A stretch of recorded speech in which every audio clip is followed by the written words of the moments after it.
கர்த்தருடைய வார்த்தைக்கு செல்வோம். மார்க் எழுதின சுவிசேஷம் 11ஆம் அதிகாரம் 12ஆம் வசனத்திலிருந்து வாசிக்கிறேன்.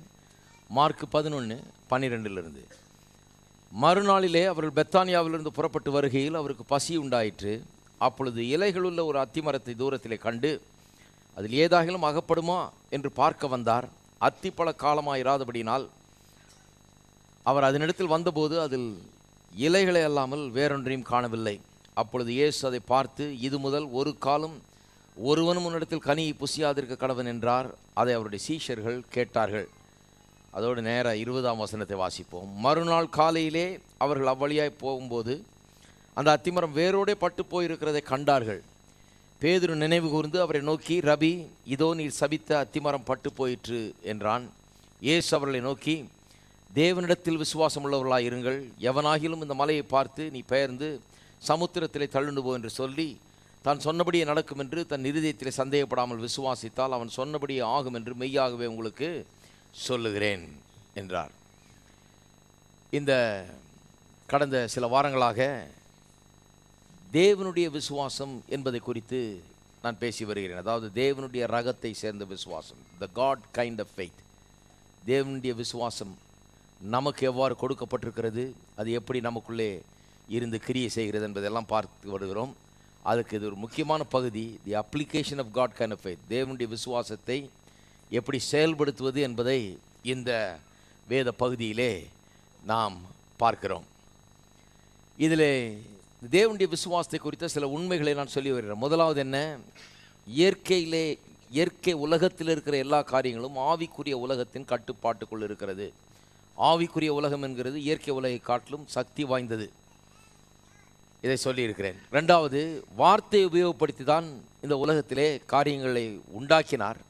ஆகவே வார்த்தையை உபயோகப்படுத்தி தான் இன்றைக்கும் காரியங்களை மாற்ற முடியும் என்கிறதும் தேவனுடைய விசுவாசத்தின் ஒரு முக்கியமான ஒரு சத்தியமாக இருக்கிறது. அதை ரெண்டாவதாக பார்த்தோம். இப்பொழுது மூன்றாவதாக, தேவனுடைய விசுவாசம் இல்லாதவைகளை, அல்லது இல்லாதவைகள்னு சொன்னால் இல்லாதவைகள் அல்ல, அதாவது கண்களுக்கு புலப்படாதவைகளை, ஐம்புலன்களின் அறிவுக்கு புலப்படாதவைகளை உண்டென்று விசுவாசிக்கிறது என்பதை குறித்து கடந்த 1-2 வாரங்களாக நாம் பார்த்து வருகிறோம். அதை தொடர்ந்து இப்பொழுது நாம் மறுபடியும் பார்க்க இருக்கிறோம். விசுவாசம் எவ்வளவு முக்கியமாக இருக்கிறது என்பதை கொஞ்சம் தயவுசெய்து எண்ணி பார்க்க வேண்டும். அதனால்தான் ஆரம்பிக்கும் போதே இதுக்கு திறவுகோலாக 1 யோவான் 5ஆம் அதிகாரம் 4-5 வசனங்களை வாசித்தேன். அங்கே என்ன சொல்லியிருக்கிறது, நம்முடைய விசுவாசமே உலகத்தை ஜெயிக்கிற ஜெயம். தேவனால் பிறந்த எவனும் உலகத்தை ஜெயிக்கிறவனாக இருக்கிறான். நம்முடைய விசுவாசமே உலகத்தை ஜெயிக்கிற ஜெயம் என்று சொல்லியிருக்கிறது.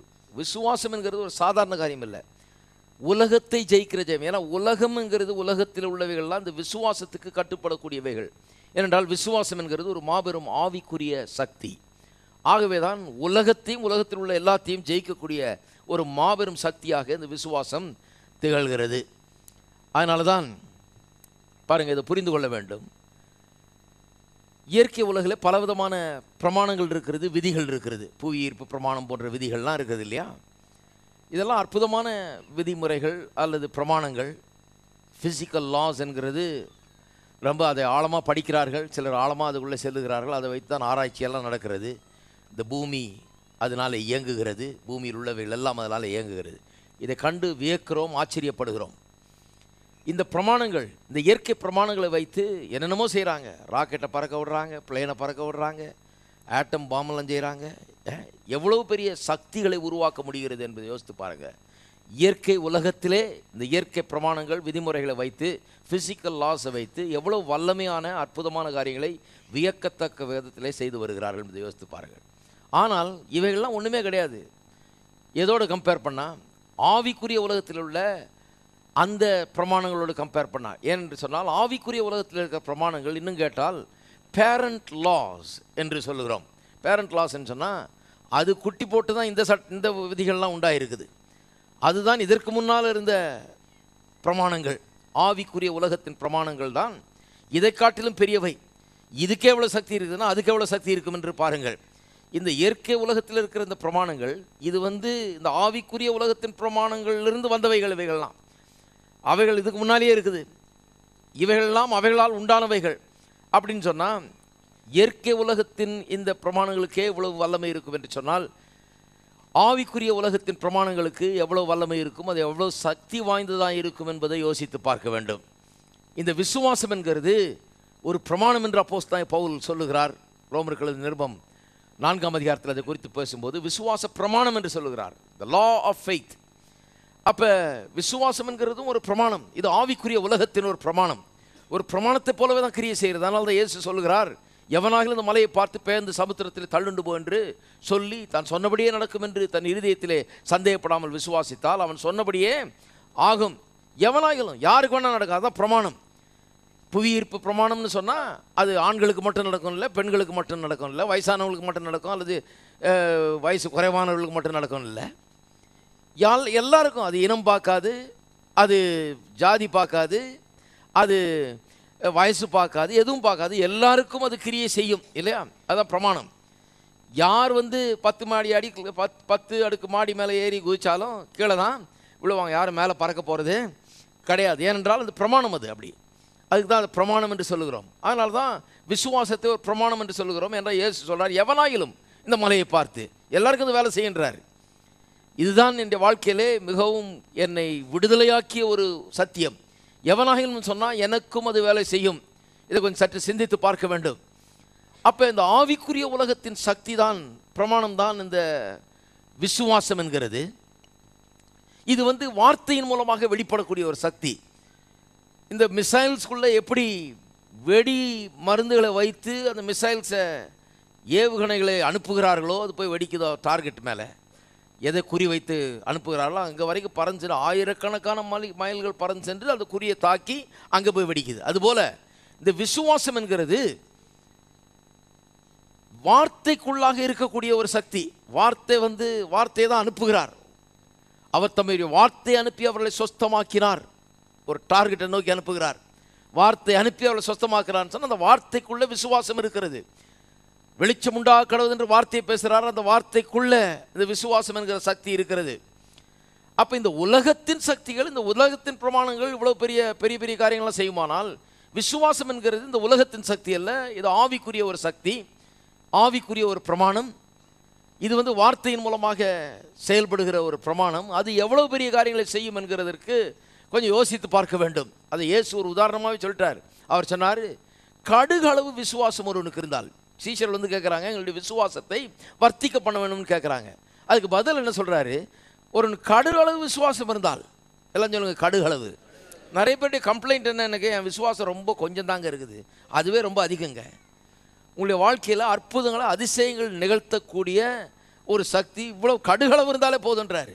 கடுகளவு விசுவாசம் இருந்தால் இந்த காட்டுத்தி மரத்தை பார்த்து வேரோட பிடுங்குண்டு சமுத்திரத்திலே நடப்படுவாயாக என்று சொன்னால் அது அப்படியே ஆகும்னார். வேணும்னு அப்படி சொல்கிறார் பாருங்க. சும்மா இந்த மரம் ஒன்றுலாம் போகணுன்னு மட்டும் இல்லை, வேரோட பிடுங்குண்டு சமுத்திரத்தில் தூக்கி எறிஞ்சால் கூட பரவாயில்ல, சமுத்திரத்தில் போய் நடப்படணுமா, சமுத்திரத்தின் நடுவில் போய் நடப்பட வேணும். வேணும்னு ஒரு எக்ஸ்ட்ரீமாக சொல்கிறாரு. ஏன்னு சொன்னால் விசுவாசம் கடுகளவு இருந்தால் போதும். ஏனென்று சொன்னால் அது ஒரு ஆவிக்குரிய பிரமாணம், உலகத்தையே உண்டாக்கின பிரமாணம். விசுவாசத்தினால் உலகங்கள் தேவனுடைய வார்த்தையினால் உண்டாக்கப்பட்டது என்று நாம் அறிந்திருக்கிறோம் அப்படின்னு வேதவசனம் சொல்லுது. இவ்விதமாய் காணப்படுகிறவைகள் தோன்றப்படுகிறவர்களால் உண்டாகவில்லை என்று வேதவசனம் நமக்கு சொல்லுகிறது. அப்போ விசுவாசம் என்கிறது கடுகளவு இருந்தாலே அவ்வளோ பெரிய வேலையை செய்யுமா. காட்டத்தி மரத்தை பிடுங்குண்டு, அது வேரோட பிடுங்குண்டு சமுத்திரத்தின் நடுவில் போய் நடப்படுன்னு சொன்னால் கூட அப்படியே நடப்படும் என்று சொல்லுகிறார். நான் சொல்லுகிறேன், கடுகளவு விசுவாசமே அப்படி பண்ணுன்னா ஒரு ஸ்பூன் அளவு இருந்தால் என்ன பண்ணும், ஒரு டம்ளர் அளவு இருந்தால் எவ்வளோ பண்ணுன்னு யோசித்து பாருங்க. ஒரு இருதயம் ஃபுல்லாக விசுவாசத்தினால் இருதயம் முழுக்க நிறைந்திருக்குமானால் அது என்ன பண்ணும் என்று பாருங்கள். அதற்கு உதாரணம் நம்முடைய தேவன், விசுவாச தேவன். உள்ளத்திலே விசுவாசத்தால் நிறைந்தவராய் அவர் சொல்லுகிறார், வெளிச்சம் உண்டாக கடவுது என்று சொல்லுகிறார். நான் சொல்லுகிறேன், வெளிச்சம் ஒரு செகண்டுக்கு 1,86,086 மைல்கள் தூரம் அந்த வெளிச்சம் செல்லுமானால் 16 பில்லியன் அளவுக்கு தூரத்தளவுக்கு அண்ட சராசரங்களை அந்த ஒரு வார்த்தை, அந்த இருதயம், விசுவாசத்தினால் நிறைந்த இருதயம் அவ்வளவு பெரிய அண்ட சராசரங்களை உண்டாக்கினது. வெளிச்சம் உண்டாக கடவுன்றாரு, கடுகளம் இருந்தால் அது நடக்கும்ன்றாரு. இவர் இருதயம் முழுக்க விசுவாசம் தான். விசுவாசத்தை தவிர்த்த வேற எதுவுமே கிடையாது. அவர்கிட்ட சந்தேகம் கிடையாது, அவர்கிட்ட அவிசுவாசம் கிடையாது, ஒன்றும் கிடையாது. விசுவாசத்தால் நிறைந்த இருதயம், அதிலிருந்து வருகிற ஒரு வார்த்தை போதும் உலகங்களை உண்டாக்கக்கூடிய வார்த்தையாக இருக்கிறது. வெளிச்சம் உண்டாக கடவுதுன்னு உடனே உலகங்கள் உண்டாகிவிட்டது. நான் சொல்லுகிறேன், நமக்கெல்லாம் கொஞ்சம் கொஞ்சம் இருந்தால் என்ன ஆகுறது? ஹலோ, கொஞ்சம் யோசித்து பாருங்கள். அதனால தான் விசுவாசத்தை குறித்து போதித்து வருகிறேன். வேதம் சொல்லுகிறது விசுவாசத்தால் நீதிமான் பிழைப்பான். அதனால தான் ரொம்ப முக்கியம் அந்த போதனை. நிறைய போதிக்கணும் அதை பற்றி. ஏன்னா அது நம்முடைய பிழைப்பு. அதனால தான் இப்படி தான் பிழைப்பான்னு சொல்லியிருக்கனால தான் அதை போதிக்க வேண்டியதாக இருக்குது. வேறு எந்த சத்தியத்தை குறித்தும் இவ்வாறு சொல்லப்படவில்லை. என்ன சொல்லியிருக்குது விசுவாசத்தை குறித்து? விசுவாசம் இல்லாமல் தேவனுக்கு பிரியமாக இருக்கிறது கூடாத. வேறு எதை பற்றி, எந்த உபதேசத்தை குறித்து, எதை குறித்து அப்படி சொல்லவே இல்லை. விசுவாசம் இல்லாமல் தேவனுக்கு பிரியமாக இருப்பது கூடாத காரியம். விசுவாசம் தேவனுக்கு அவ்வளவு பிரியமானதாக இருக்கிறது அப்படின்னா யோசித்து பாருங்கள். நீங்கள் இதை எவ்வளவு நாம் கற்று அறிந்திருக்க வேண்டும் என்பதை சற்று யோசித்து பாருங்கள். இது எப்படி செயல்படுகிறது என்கிறதுக்கு தான் இந்த மார்க் 11ஆம் அதிகாரம், the application of God kind of faith. அதுதான் அங்கே வாசிக்கிறோம். அதை நடைமுறைப்படுத்தி காண்பிக்கிறார், டெமான்ஸ்ட்ரேட் பண்ணி காண்பிக்கிறார் எப்படி இது வேலை செய்யுதுன்னு. அதிலிருந்து தான் இந்த சில பண்புகளை நாம் எடுத்து பேசிக்கொண்டிருக்கோம். அந்த விசுவாசம் எப்படிப்பட்டதுன்னு சொல்லி, தேவனுடைய விசுவாசம் எப்படிப்பட்டதுன்னு. உலகத்தில் விசுவாசம்னு அவங்க வேற மாதிரி பேசுகிறாங்க விசுவாசத்தை. நாம் பேசுகிறது இந்த தேவ ரகமான விசுவாசம், God kind of faith, Bible faith. உலகத்தில் விசுவாசம்ங்கிறது பார்த்தீங்கன்னா பாருங்கள், இப்போ வந்து காலையில் வந்தீங்க ஆராதனைக்கு, நேராக வந்து சேரில் உட்காந்துட்டீங்க. யாராவது சேர் ஆட்டிக்கிட்டி பார்த்தீங்களா? இல்லை உட்காரத்துக்கு முன்னால் ஒரு ஜவம் பண்ணிட்டு உட்காந்துருவோம், விழுந்து தொலைய போகுதுன்னு சொல்லி அந்த மாதிரி எதாவது பண்ணீங்களா? ஒன்றும் கிடையாது. நீங்கள் நம்புறீங்க, ஏன்னா சேர் போட்டிருக்கிறாங்க, உட்காரத்துக்கு தான் போட்டிருக்காங்க, சேர் உட்காரத்துக்கு தான் செய்யப்பட்டிருக்கிறது, இதை தாங்குன்னு ஒரு நம்பிக்கை இருக்குது இல்லையா? எல்லாம் உட்கார்றாங்க, நானும் உட்காரன்னு படாருன்னு உட்காந்துட்டீங்க இல்லையா? அது உலக பிரகாரமான விசுவாசம். அது வந்து எதன் அடிப்படையில் இருக்கிறது? அது ஒரு பொதுவான அறிவின் அடிப்படையில் அது இருக்குது. சேர்னா உட்காருவாங்க, உட்காந்தா தாங்கும் அப்படின்னு பொதுவான ஒரு இது. சில சேர்லாம் உளுந்தும் இருக்குது, சிலர்லாம் உட்கார்ந்ததுனால விழுந்தும் இருக்கிறாங்க. இருந்தாலும் தாங்குங்கிறது பொதுவான ஒரு நம்பிக்கை. அதன் அடிப்படையில் நம்ம உட்கார்றோம். இது உலக பிரகாரம். இப்போ ட்ரெயினில் டிக்கெட் வாங்குகிறோம் பாம்பே போகிறதுக்கு டிக்கெட் வாங்கினோன்னா ஒரு ஸ்டேஷனாக இறங்கி இது பாம்பே தானே போகுதுன்னு கேட்க மாட்டீங்க. கேட்டால் பக்கத்தில் இருக்கிற பைத்தியகார ஆஸ்பத்திரி கொண்டு போட்டுருவாங்க. ஏன்னு சொன்னால் பாம்பே டிக்கெட்டை வச்சுக்கிட்டு பாம்பே ட்ரெயினில் ஏறின பிறகு அது நாளெல்லாம் போகுது, மணிக்கணக்கில் போகுது, அடுத்த நாளும் போகுது. ஆனால் குவாய்ட்டாக உட்காந்துட்டு இருக்கீங்க. என்ன தெரியும் உங்களுக்கு? இதை நம்பலாம், கண்டிப்பாக கொண்டு போய் பாம்பேயில் தான் இறக்கும்னு. அதுதான் உலகத்தில் விசுவாசம்னு சொல்கிறாங்களா, அதுதான் அது. ஆனால் அது வந்து வேதத்தின்படி உள்ள விசுவாசம் இல்லை. நாம பிரசங்கம் பண்ணுறது வந்து பைபிள் ஃபெய்த், வேதத்தில் சொல்லப்பட்டிருக்கிற விசுவாசம். இது வந்து இந்த உலகத்தில் இருக்கிற விசுவாசத்துக்கு இதுக்கு ரொம்ப பெரிய வித்தியாசம். இது வந்து ரட்சிக்கப்பட்ட மக்களுக்கு தேவன் முதல்ல ஈவா தர்றாரு. இந்த ஈவாக கொடுக்கப்பட்ட இந்த விசுவாசம் நாளுக்கு நாள் விருத்தி அடைகிறது நமக்குள்ளே. தேவனுடைய வார்த்தையின் மூலமாக அது வந்து விருத்தி அடைகிறது நமக்கு. அப்போ இது வந்து ஒரு ஆவிக்குரிய ஒரு காரியம். பைபிள் ஃபெய்த்ங்கிறது பைபிள்லேருந்து வருது. இந்த தேவனுடைய விசுவாசம் என்கிறது தேவனுடைய வார்த்தையிலிருந்தே நமக்கு உண்டாகிற ஒன்றாக இருக்குது. உலக பிரகாரமான விசுவாசத்துக்கு இதுக்கு பெரிய வித்தியாசம் இருக்கிறது. ஆகவே இது என்ன என்று கொஞ்சம் பார்ப்போம். என்று சொன்னால் இது காணப்படாதவைகளை உண்டென்று நம்புகிறதுன்னு சொன்னேன் இல்லையா? அதுதான் பார்த்து கொண்டிருக்கிறோம். இது இன்னும் கொஞ்சம் மாறாய்வோம். எபிரேயர் 11ஆம் அதிகாரத்துக்கு போவோம். 1ஆம் வசனம்.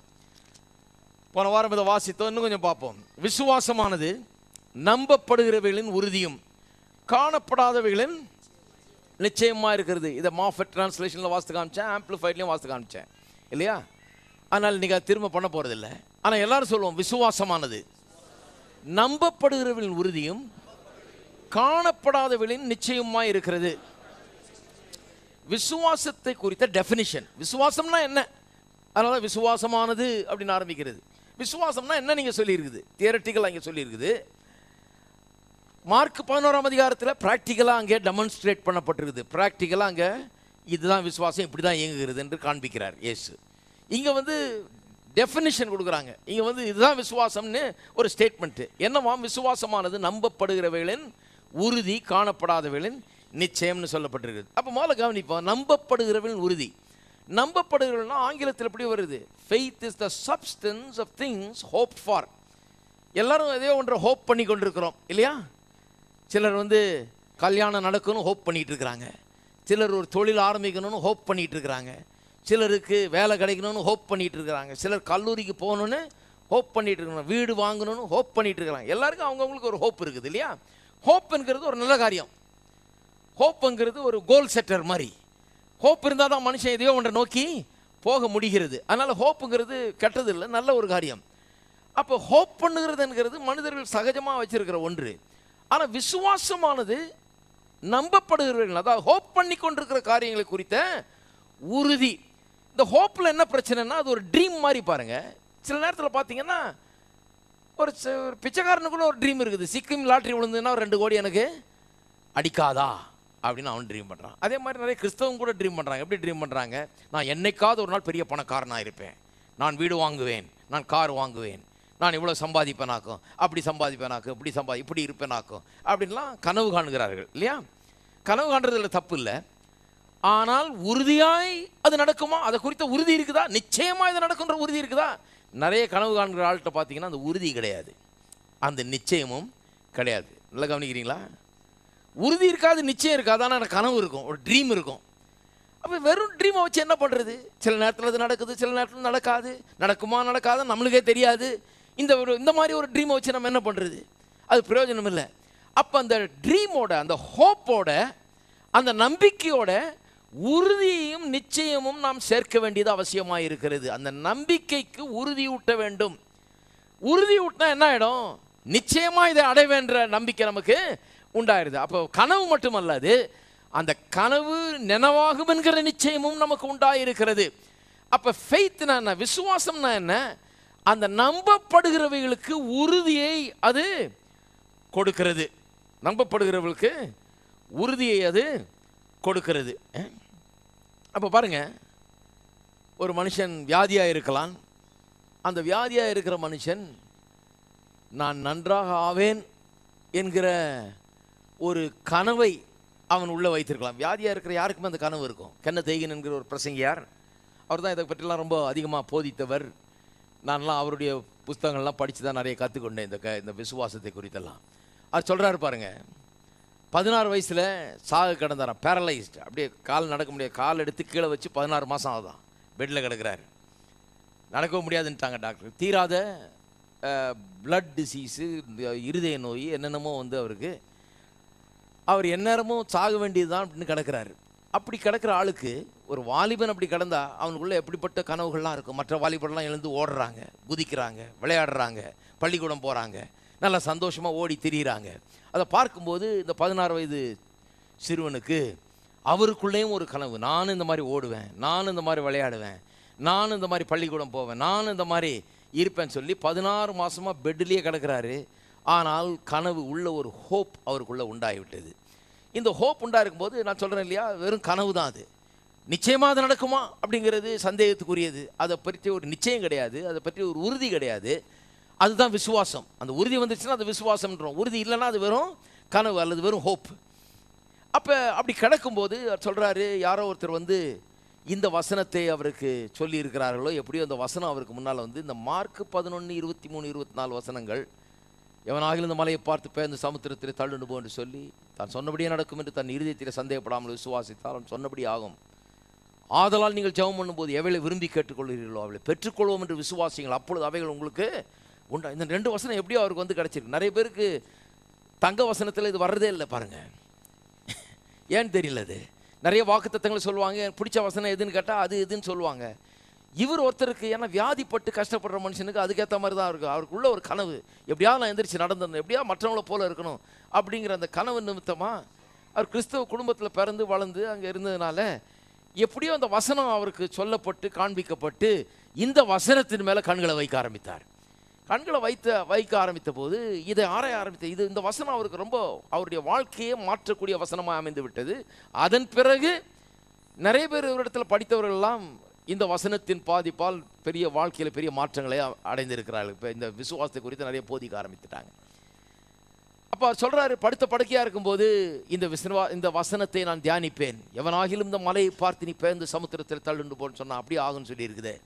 நீங்கள் விரும்பி கேட்டுக்கொள்கிறது எதுவோ அதை பெற்றுக்கொள்வோம் என்று விசுவாசிங்கள், பெற்றுக்கொண்டோம் என்ற விசுவாசிங்கள். அப்படி தான் வருது அது ஆக்சுவலாக. அப்பொழுது அவைகள் உங்களுக்கு உண்டாகும் என்று சொல்லி இருக்குதுன்னு சொல்லி அதை பற்றி தியானித்து அந்த வசனங்களை கொண்டாந்து கண்ணுக்கு முன்னால் வைத்து வைத்து வைத்து வைத்து கடைசியில் என்ன ஆயிடுச்சு, ஒரு நாள் கால் எடுத்து கீழே வச்சுட்டாராம். பெட்டில் இருந்து கால் எடுத்து கீழே வச்சுருக்கா. 16 மாதத்துக்கு அப்புறம் பெட்லேருந்து கால் எடுத்து கீழே வச்சுருக்கிறாரு. அப்படியே கால் அப்படியே ஒன்றுமே ஒரு சொரணையே இல்லாத கால் மாதிரி அப்படியே ஒரு அப்படியே இருக்குது. ஒன்றுமே இல்லை காலில். எழுந்து கொஞ்சம் தூரம் நடந்துருக்கிறாரு, கொஞ்சம் தூரம் நடந்து விழுந்துருக்கிறாரு. அப்புறம் எதையோ பிடிச்சிட்டு எந்திரிச்சு திருப்பி நின்று இருக்காரு. நிற்கும்போது நிற்க முயற்சி செய்யும்போது காலில் ஒரு 1000 பெண்களை வச்சு ஏற்றுற மாதிரி ஒரு உணர்வு. வேதனை ஒரு பக்கம், ஆனால் இவருக்கு ஒரு சந்தோஷம் ஒரு பக்கம். ஏன்னா அன்றைக்கி தான் இத்தனை மாதத்துக்கு பிறகு உணர்வு திரும்பி இருக்குது காலுக்கு. எத்தனையோ பெண்களை வச்சு குத்துற மாதிரி ஒரு உணர்வு, வலிக்குது. ஆனால் இவருக்கு ஒரு பெரிய சந்தோஷம், வலிக்கவாது செய்தேது. மரக்கட்ட மாதிரி இருந்த கால் வலிக்கவாது செய்தேன்னு ஒரு பெரிய சந்தோஷம். எழுந்து நடக்க ஆரம்பிச்சிருக்கிறாரு. அன்னைக்கு நடந்தவர் தான் அப்போவே சாக வேண்டியவர். 86 வயசு வரைக்கும் உயிரோடு இருந்து ஊழியம் செய்து பெரிய சாதனைகள்லாம் செய்து அப்புறம் தான் செத்தார் அவர். அப்போ அவர் சொல்கிறாரு, இந்த வசனத்தை எடுத்து நான் பார்க்க எனக்குள்ள என்ன ஆயிடுச்சு, ஒரு உறுதி எனக்குள்ளே உண்டாகிவிட்டது. என்ன உறுதி? நான் கனவு கண்டு கொண்டு இருந்தேன். நான் எந்திரிச்சு ஓடுவேன், நடப்பேன், விளையாடுவேன், பள்ளிக்கூடம் போவேன், நல்லா படிப்பேன், நான் வாழுவேன், சாக மாட்டேன் அப்படிங்கிற ஒரு கனவு, சாகக்கூடாது வாழ வேணும் என்கிற ஒரு கனவு எனக்குள்ளே உண்டாச்சு. ஆனால் அந்த கனவுக்கு தேவனுடைய வார்த்தை என்ன பண்ணது? உறுதியை கொடுத்தது. அதுதான் விசுவாசம். அந்த கனவு மட்டும் இல்லை, ஏதோ ஒன்று நம்பிக்கிட்டு ஏதோ நடக்கலாம் இல்லை, ஏதோ கனவு கண்டுகிட்டு இருக்கிறேன், ஒரு வேளை ஆகும் ஒரு வேளை ஆகாது, அப்படி இல்லை. இந்த வார்த்தையை பார்க்க அவர் உள்ளத்துக்குள்ளே உறுதி உண்டாக ஆரம்பித்து விட்டது. விசுவாசமானது நம்பப்படுகிறவைகளின் உறுதி. அப்போ உறுதி அதிகரிக்க ஆரம்பித்து விட்டது. உறுதி எப்படி அதிகரிக்க ஆரம்பித்து விட்டது? கர்த்தருடைய வார்த்தையின் மூலமாக உறுதி அதிகரிக்க ஆரம்பி கர்த்தருடைய வார்த்தை சொல்லுகிறதை கேட்ட உடனே இவருக்கு உறுதி அதிகரிக்க ஆரம்பித்து விட்டது. கர்த்தருடைய வார்த்தை அந்த உறுதியை இவருக்குள்ளே கொண்டு வந்தது. விசுவாசம் கேள்வியினால் வரும், கேள்வி தேவனுடைய வார்த்தையினால் வரும். அப்போ விசுவாசம் இந்த நம்பப்படுகிறவர்கள் குறித்த உறுதி. அப்போ விசுவாசம் என்ன பண்ணுது? நம்பிக்கொண்டிருக்கிற ஒரு ஆள், ஏதோ கனவு காண்ற மாதிரி கண்டு கொண்டிருக்கிற ஆள், எதையோ விரும்பி கொண்டிருக்கிற ஆள், சுகமடைய வேணும் என்று விரும்பி கொண்டிருக்கிற ஒரு ஆள், வாழ்க்கையில் வெற்றி பெற வேணும், முன்னுக்கு வர வேணும் என்று விரும்பி அதை நாடிக்கொண்டிருக்கிற ஒரு ஆள், ஏதோ நடக்குமோ நடக்காதோ எனக்கு அது கனவா இருக்குதுன்னு நினைத்து கொண்டிருக்கிற ஆளுக்கு கடவுளுடைய வார்த்தையோட கான்டாக்ட் வரும்போது அவனுக்கு அது நிச்சயமா எனக்கு உண்டு என்கிற ஒரு நம்பிக்கை உண்டாகி விடுது. இப்போ வெறும் ஹோப் இல்லை, இப்போ அது faith. Faith is the substance of things hoped for. இது வெறும் நம்பிக்கை இல்லை, இது வெறும் கனவல்ல, இது விசுவாசம். இது மலைகளை கூட பெயர்க்கும், இது எல்லா இடையூறுகளையும் அகற்றும். குறுக்க நிற்கிற, அதை அச்சீவ் பண்றதுக்கு குறுக்க நிற்கிற எந்த தடையா இருந்தாலும் அதை தவிடுபடியாக்க செய்து இந்த உறுதி ஒருவனை முன்னாலே போக செய்யும். அதுதான் விசுவாசம்.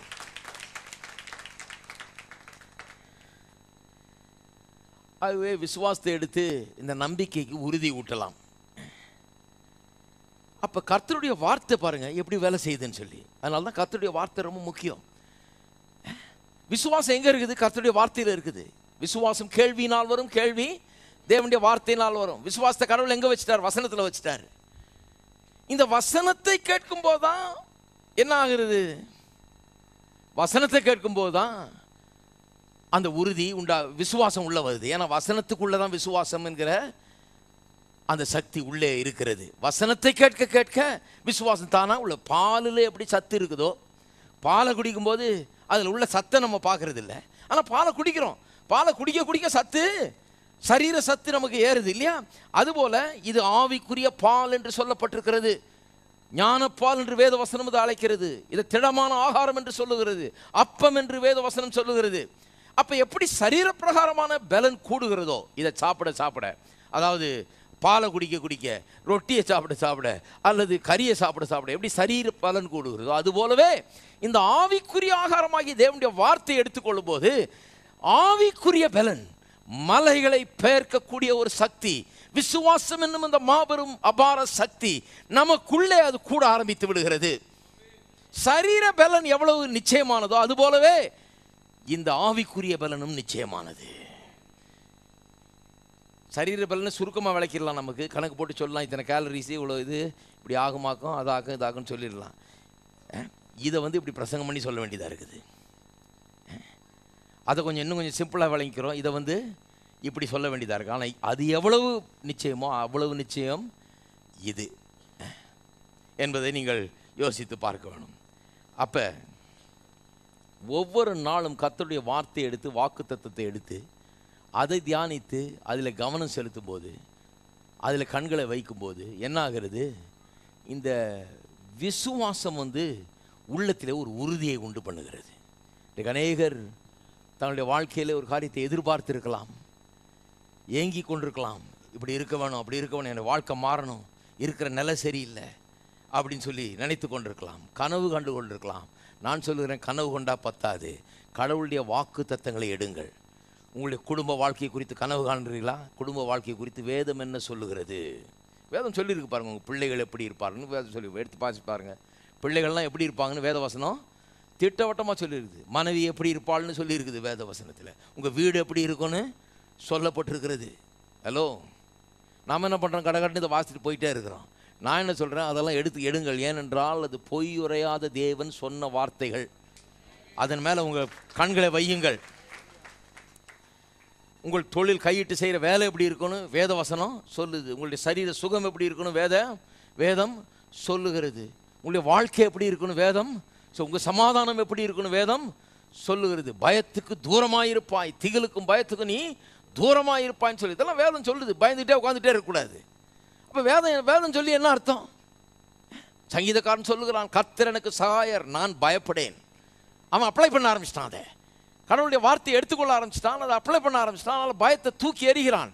நிறைய கிறிஸ்தவர்களுக்கு இதை எப்படி அப்ளை பண்ணுறதுன்றது தெரிய மாட்டேது, எப்படி எடுத்து தங்களுக்கு சொந்தமாக்குறது என்று தெரிய மாட்டேது. அப்போ உங்களுடைய குடும்பத்தை குறித்தும், உங்கள் கையின் பிரயாசத்தை குறித்தும், உங்களுடைய படிப்பை குறித்தும், உங்களுடைய வேலையை குறித்தும், உங்கள் உலகத்தில் நீங்கள் ஈடுபடுகிற எல்லா காரியங்களை குறித்தும், உங்களுடைய உலக போராட்டங்கள் எல்லாவற்றை குறித்தும் வேத வசனம் என்ன சொல்லுகிறது? உங்கள் விரோதிகளை குறித்து என்ன சொல்லுகிறது? உங்களுக்கு எதிராக எழும்புகிற சூழ்நிலையை குறித்து வேதம் என்ன சொல்லுகிறது?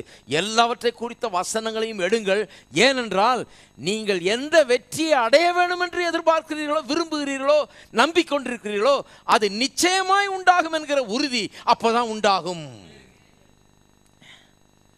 உதாரணத்துக்கு சொல்கிறேன், நீ கையிட்டு செய்கிற எல்லா வேலையிலும் கர்த்தர் ஆசீர்வாதத்தை கட்டளை இடுவார் என்று சொல்லப்பட்டிருக்கிறது. இந்த பிஸ்னஸ் எல்லாம் ஓப்பனிங்க்கு சில நேரத்தில் கூப்பிட்றாங்க இல்லையா, நான் போவேன். அப்போ நிச்சயமாக அந்த வசனத்தை வாசிப்பேன் நான். ஏன்னா சில நேரத்தில் அவங்களுக்கு தெரியாமல் போயிடக்கூடாதுன்னு. சில ஆட்கள் புதுசாக இருப்பாங்க, இப்போ தான் வர்றவங்களாக இருப்பாங்க சபைக்கு. அதனால் நான் அதை எடுத்து வாசிக்கிறது. நீ கையிட்டு செய்யும் எல்லா வேலையிலும் கர்த்தர் தன் ஆசீர்வாதத்தை கட்டளை இடுவார். அவங்களுக்கு நிச்சயமாக சொல்லுவேன், எல்லாருக்கும் எதுக்கே சொல்லிவிடுவேன் நான். கர்த்தர் ஆசீர்வாதத்தை கட்டளை இடுவேன்னு சொல்லியிருக்கார், கட்டளை இட்டிருக்கிறார். ஆகவே விளையாத பூமி கூட விளையும். இனிமே இயேசுவின் நாமத்தில் அது விளையும். அப்புறம் என்ன அர்த்தம் சொல்லுங்க? அந்த வார்த்தைக்கு என்ன அர்த்தம்? ஏன் ஆசீர்வாதத்தை கட்டளை இடுகிறார் என்றால், இந்த சாபத்தில் சிக்கி தவிக்கிற இந்த பூமி சில நேரத்தில் சரியா விளையிற விதத்தில் விளையாமல் இருக்கிறது, விளைச்சலை கொடுக்க மறுக்கிறது, சரியா விளைவதில்லை, பல இடையூறுகள் உண்டாகிறது. தொழில் செய்தா, வியாபாரம் செஞ்சா 1008 இடையூறுகள், சம்பாதிக்கிறதுன்றது பெரிய கஷ்டமாயிடுகிறது. அது சாபத்தின் ஒரு பங்கா இருக்குது பாருங்க. அவன் நெத்தி வேர்வை சிந்தி தான் சம்பாதிக்க வேண்டியதாக இருக்குது. ஆனால் நாம் சாபத்தின் கீழே இல்லை, நாம் ஆசீர்வாதத்தின் கீழே இருக்கிறோம். கர்த்தர் ஆசீர்வாதத்தை கட்டளையிட்டிருக்கிறார்னா ஏன் அப்படி சொல்லியிருக்குன்னா, உலகம் சாபத்தில் இருக்கிறது, சாப உலகமாக இருக்கிறது. ஆசீர்வாதத்தை கர்த்தர் அதன் மத்தியில் கட்டளையிட வேண்டியது அவசியமாக இருக்கிறது. அவர் சொல்லுகிறார், இரவும் பகலும் அவருடைய வேதத்தில் தியானமாக இருக்கிற மனுஷன் பாக்கியவான், அவன் நீர்க்காலின் ஓரமாய் நடப்பட்டு தன் காலத்தில் கனியை தந்து இலையுதிராது இருக்கிற மரத்தை போல் இருப்பான், அவன் செய்வதெல்லாம் வாய்க்கும். ஹலோ, அவன் செய்வதெல்லாம் வாய்க்கும்னா என்ன? பரலோகம் போகிறது வாய்க்குமா? சிலர் வேறு பரலோகம் போகிறையா? அது இல்லை இல்லை, அந்த பயணம் மட்டும் இல்லை, இந்த பயணமும் வாய்க்கும், தொழிலும் வாய்க்கும், வியாபாரமும் வாய்க்கும், குடும்பமும் வாய்க்கும், படிப்பும் வாய்க்கும், எல்லாம் வாய்க்கும், செய்வதெல்லாம் வாய்க்கும். இரவும் பகலும் வேதத்தில் தியானமாக இருக்கிறவன், ஏன் அது தியானமாக இருக்கிறவன் செய்வதெல்லாம் வாய்க்கும்? ஏன்னு சொன்னால், அவன் இந்த வார்த்தைகளை எடுத்து இது வாய்க்கும் என்கிற உறுதியை தனக்குள்ளே வளர்த்துக் கொள்கிறான். நிறைய பேருக்கு அந்த உறுதி கிடையாது பாருங்க. உறுதியை வளர்க்க முயற்சியே இருக்கிறதும் கிடையாது. போய் தொழில் ஆரம்பிக்கிறாங்க, அதை பண்ணுறாங்க, இதை பண்ணுறாங்க, தவிக்கிறாங்க பிறகு. ஆனால் கடவுளுடைய வார்த்தை எடுத்து அதில் என்ன சொல்லி இருக்குது? இதில் வெற்றி பெறுவோம் என்கிற விசுவாசத்தை முதல்ல வளர்ப்போன்ற அந்த எண்ணம் நிறைய பேருக்கு வர்றது கிடையாது. நான் சொல்லுகிறேன் அருமையானவர்களே, வெற்றி பெறுவோம் என்கிற விசுவாசத்தை வளருங்கள் உள்ளே. வாலிபர்களுக்கு சொல்லுகிறேன், நீங்கள் வாழ்க்கையில் வெற்றி பெறுவோம் என்கிற விசுவாசத்தை உள்ளத்தில் வளருங்கள். இப்போ நல்ல சீசன் வளர வைக்கிறது. ஏன்னா இப்போ வீட்டில் அப்பா அம்மா நேரத்துக்கு சோறு போட்டுடுறாங்க, துணிமணியெல்லாம் வாங்கி கொடுத்துட்றாங்க, செலவெல்லாம் அவங்க பார்த்துக்கிறாங்க, ஒரு கவலையும் கிடையாது. நீங்கள் ஒன்றும் பண்ணிக்க வேண்டியதில்லை. எந்த ஒரு இதுவும் கிடையாது, ஜாலியாக போயிட்டு வந்துடு. இப்போ தான் விசுவாசத்தை வளர்க்க சரியான ஒரு நேரம். நான் சொன்னேன் இல்லையா, திருடன் வந்த பிறகு போய் எக்ஸசைஸ் செய்துட்டு வரான் அவன் அடிக்கிறதுக்குன்ற மாதிரி. என்னைக்கு நீங்கள் பயில்வான் ஆகி என்னைக்கு அவனை அடித்து அதுக்குள்ளே எல்லாத்தையும் அள்ளிட்டு போயிடுவான். அவன் நல்லா இருக்கும்போதே நல்லா எக்ஸசைஸ் பண்ணி ரெடியாக இருந்தால் அவன் பார்த்தவனே போயிடுவான் அந்த பக்கம். ஐயோ இந்த ஆள்கிட்ட மாட்டினா போச்சுன்ட்டு அந்த பக்கம் போயிடுவான். ஏற்கனவே எக்ஸசைஸ் பண்ணி வச்சுருக்கணும் ரெடியாக. அப்போ நல்லா இருக்கும்போது இந்த விசுவாசத்தில் வளருவது ரொம்ப முக்கியம் பாருங்கள். அப்போ வாலிபர்களுக்கெல்லாம் எனக்கெல்லாம் யாரும் அந்த காலத்தில் இதெல்லாம் யாரும் சொல்லி தந்தது இல்லை பாருங்கள். என்னமோ விசுவாசின்னாங்க. நான் பார்த்த வரைக்கும் விசுவாச ஜீவியம் வாழ்கிறோன்னு சொல்கிற ஆள்லாம் ரொம்ப கஷ்டப்பட்டுட்டு இருந்தாங்க. நான் முடிவு பண்ண இந்த வாழ்க்கையே வேணாம் நமக்கு அப்படின்னு. என்னன்னு யாரும் சொல்லலை எனக்கு. இப்போ நான் சொல்கிற மாதிரி விசுவாசம்னா என்ன, நம்பப்படுகிற உறுதின்றதை எனக்கு அப்படி யாரும் விளக்கி சொன்ன எனக்கு சொல்லி எனக்கு ஞாபகமே கிடையாது. ஒவ்வொரு தடவை சபை திறந்துருக்கும் போது உள்ளே போயிட்டேன். ஒவ்வொரு மீட்டிங்கும் போய் நான் தான் மியூசிக் வாசிப்பேன், எல்லா இடத்துலையும் இருந்தேன். ஆனால் யாரும் சொல்லலை எனக்கு. எல்லாம் போனோம், சத்தம் போட்டோம், எல்லாம் போய் ஜாலியாக பாட்டுக்கிட்டு பாடினோம், வந்தோம், அவ்வளோதான ஒழிய இது இப்படின்றது எனக்கு தெரியவே தெரியாது. பல வருஷங்களுக்கு பிறகு தான் நான் இதை படிக்க ஆரம்பித்தேன். எனக்கு தெரிய ஆரம்பிச்சது, இந்த உறுதியை எனக்குள்ளே வளர்க்க வேண்டும். இந்த உறுதியை நான் வளர்த்து கொண்டால் வாழ்க்கையில் எதிலையும் வெற்றி பெற முடியும். அப்போ தொழில் மட்டும் இல்லை, ஊழியம் கூட அப்படி தான். ஊழியத்தை ஆரம்பிக்கும் போது அப்படி நிறைய பேருக்கு வந்து ஊழியத்தை ஆரம்பிச்சுட்டு கொஞ்சம் கஷ்டம் வந்தோன்னா விட்டு ஓடி போயிடுவாங்க. ஏன்னா வெற்றி பெறுவோம்ன்ற அந்த உறுதியை வளர்த்துக்கல பாருங்கள். உறுதி இல்லை, நிச்சயம் இல்லை, ஏதோ கனவு காண்றாங்க, கனவு எப்படி நடக்கலை, சரியாக வரலன்னு வெறுத்து போகுது அவங்களுக்கு, சரியாக வரலன்னு. ஆனால் உள்ளத்தில் உறுதி வந்துருச்சுன்னா 1000 இடையூறுகள் வந்தாலும் இந்த உறுதி வந்து கூடவே நிற்கும். இந்த உறுதி அந்த இடையூறுகளெல்லாம் மேற்கொண்டு ஜெயிக்க வைக்கும் உங்களை. இருக்கீங்களா? அப்போ விசுவாசமானது நம்பப்படுகிறவர்களின் உறுதி. எல்லாரும் சொல்லுங்க, விசுவாசமானது நம்பப்படுகிறவர்களின் உறுதியாக இருக்கிறது. நீங்கள் எதை நம்பிக்கிட்டு இருக்கிறீங்களோ அதற்கான உறுதியை வளர்த்துக்கொள்ளுங்க. உறுதி இருக்குதா? நிறைய பேர்ட்ட உறுதி இருக்குதான்னு கேட்டால் இன்றைக்கி சந்தேகம்தான். ஆனால் கர்த்தருடைய வார்த்தையை எடுத்து இதுக்குன்னே உட்கார்ந்து இதை கண்களுக்கு முன்பாக வைத்து இதை தியானித்து தினந்தோறும் இதை அறிக்கை செய்து இதில் உள்ள இந்த உறுதியை வளர்த்து கொண்டால் அதுதான் விசுவாசம். விசுவாசம்னா என்னன்னு சிலருக்கு தெரிய மாட்டேங்குது பாருங்கள். அதனால தான் இதை சொல்கிறேன். விசுவாசம்னா என்னையா? இது ஏதோ கிலோவில் வர்ற மாதிரி கேட்குறாங்க. 1/2 கிலோ வேணுமா, 3/4 கிலோ வேணுமான்னு? அப்படி இல்லை. இது வந்து கடவுள் சொல்லுகிற வார்த்தையை எடுத்து முன்னால் வைத்து சில காரியங்களை குறித்த உறுதியை உள்ளத்திலே வளர்ப்பது. அடுத்த வர்ணனையை கவனிங்க. விசுவாசம்னா என்னென்னு அடுத்து சொல்லிடுது. விசுவாசமானது நம்பப்படுகளின் உறுதியும் காணப்படாதவைகளின் நிச்சயமாய் இருக்கிறது. காணப்படாதவைகள் நிச்சயம்னு சொன்னால் விசுவாசம் வந்து காணப்படாதவைகளோடு தான் சம்மந்தப்பட்டிருக்குது. நீங்கள் காண முடியும்னா விசுவாசத்துக்கு அதுக்கு சம்மந்தமே கிடையாது. நான் ஒரு உதாரணம் சொல்கிறேன். இப்போ நான் ஒரு 100 ரூபா நோட்டை எடுத்து வச்சுக்கிட்டு உங்களுக்கு முன்னால் நான் ஆட்டி காமிச்சிக்கிட்டு இந்த 100 ரூபா என் கையில் இருக்குது என்பதை நீங்கள் விசுவாசியுங்கள் அப்படின்னு சொல்கிறேன்னு வைங்க. உங்களுக்கு எவ்வளோ விசுவாசம் தேவைப்படும் அந்த விசுவாசிக்கிறதுக்கு? விசுவாசமே தேவை கிடையாது. ஏன்னா பார்க்குறீங்களே 100 ரூபாய் ஆட்டுறத. அதனால கொஞ்சம் கூட விசுவாசமே தேவை கிடையாது.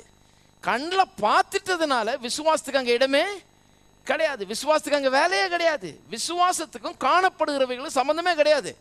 ஏன்னா நீங்கள் தான் 100 ரூபாய் இருக்குதுன்னு நான் காமிக்கிறேன். காமிச்ச பிறகு அப்புறம் விசுவாசிங்கன்னு சொல்லி அர்த்தமே கிடையாது. இருக்கீங்களா? ஆனால் அதே 100 ரூபாயை எடுத்து வச்சுக்கிட்டு கையை பின்னால் வச்சுக்கிட்டேன்னு வைங்க. என் வலது கையில் வச்சுட்டு கையை பின்னால் வச்சுக்கிட்டேன். இப்போ நான் சொல்கிறேன் என் கையில் 100 ரூபாய் இருக்கிறது அப்படின்னு சொல்கிறேன். சொல்கிற உடனே சிலர் அதை விசுவாசிப்பார்கள். அவங்க சொல்லுவாங்க, நல்ல மனுஷன், அவர் பொய் சொல்ல மாட்டார், பொதுவாக வச்சுருக்கேன்னு சொன்னார்னா கண்டிப்பாக வச்சுருக்காரு அப்படிம்பாங்க.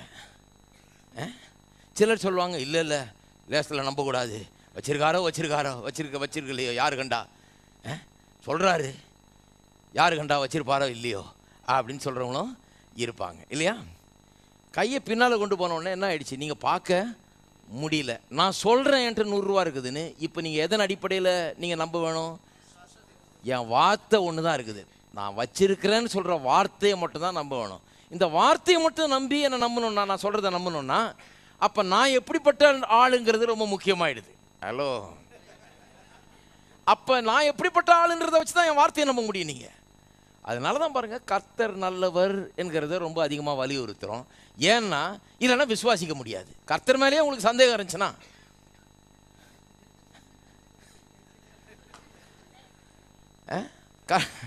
கர்த்தர் மேலேயே சந்தேகம் இருந்துச்சுன்னா அப்புறம்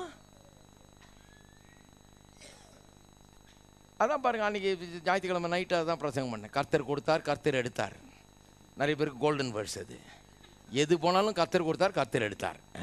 இதே சொல்லிட்டு இருக்க வேண்டியது. கேட்டால் யோபு சொன்னானியா? யோபு சொன்னது சரியா? சொன்னாங்கிறது உண்மை. அவன் சொன்னது உண்மையா? ஹலோ, சொன்னாங்கிறது அப்படியே எழுதி வச்சிருக்கிறார் ஆவியானவர். அதை அப்படியே ரெக்கார்ட் பண்ணி வச்சிருக்காரு. ஏன்னா இதை பார்த்து நீங்கள் கற்றுக்கணும், இப்படி சொல்லக்கூடாதுன்னு. அதுக்கு தான் புதிய ஏற்பாட்டில் கடைசியில் சொல்லியிருக்குது, யோபுவின் முடிவை எண்ணி பாருங்கள்னு சொல்லி. முடிவை எண்ணி பாருங்கன்னா கடைசி சில அதிகாரங்களையும் வாசித்து பாருங்கன்னு அர்த்தம். நிறைய பேர் முதல் 3 அதிகாரத்தை மட்டும் வாசித்துட்டு கர்த்தர் கொடுத்தார், கர்த்தர் எடுத்தார், நானும் இன்னொரு யோபு, ஐயா அடியனும் நானும் ஒரு யோபு அப்படின்ட்டு போயிடுறாங்க. நீங்கள் கடைசி அதிகாரத்தை வாசித்து பாருங்க. அவன் சொல்கிறான், நான் அறியாது புரியாதெல்லாம் பேசி அலப்பிக்கொண்டேன், என் வாயை பொத்தி கொள்ளுகிறேன்றான். என் வாயை மூடிக்கிறேன். ஏன்னா இல்லாத பொல்லாதெல்லாம் பேசிட்டேன். என் அறிவீனத்தில் எல்லாத்தையும் தப்பாக பேசி எல்லாத்தையும் கெடுத்துட்டேன்றான். அவன் சரியாயிட்டான், இவங்க சரியாயில்லை. இன்னும் நிறைய கிறிஸ்தவர்கள் இவங்க அப்படியே தான் இருக்கிறாங்க. இந்த முதல் 3 அதிகாரத்தை மட்டும் வாசிச்சுட்டு அப்படியே இருக்கிறாங்க. பொத்தி கொள்றான்றான். அவன் பொத்திக்கிட்ட உடனே எல்லாம் டபுளாக கிடைக்குது.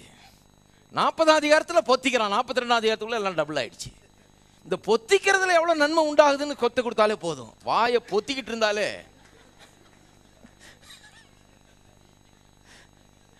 இந்த வாயை பொத்துறதுல எவ்வளோ மேன்மை இருக்குது பாருங்க.